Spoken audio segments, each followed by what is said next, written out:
Now, while Russia-Ukraine war clouds are becoming darker and spooking global markets, the partial military mobilization announcement is giving a boost to defense stocks. The war has changed investors' view of the industry, underscoring its role in facilitating international security. Now, defense stocks traded high yesterday after Russian President Vladimir Putin announced mobilization of more troops to Ukraine, which has raised concerns of the Ukraine war escalating. The latest escalation in tensions has once again fueled expectations of the new government orders, higher revenues and stronger profits for companies in the defence sector.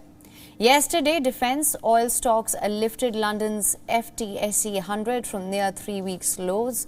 The defence stocks are already being considered recession-proof as manufacturers of guns, fighter jets, battleships and missiles are usually one of investors' best defensive havens when economies get shaky. Defence stocks have outpaced the global market this year by the most in almost a decade on expectations of higher military spending by Western governments, and investors are hopeful that some of these stocks can be multi-baggers.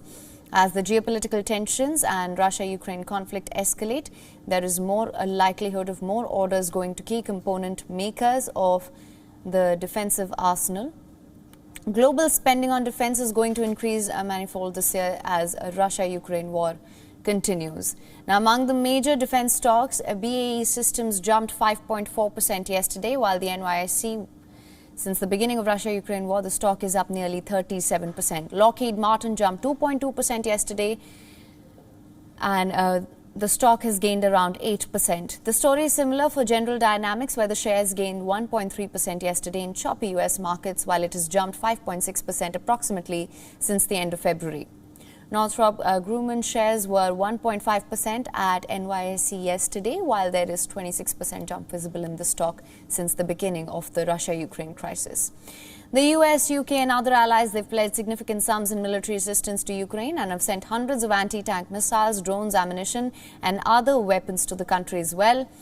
Some Western countries supported Ukraine from the current stockpiles. They are getting exhausted, giving possibility of new orders. For long-term investors, the biggest question is whether Western governments' promises to spend more on defense will result in a permanent shift.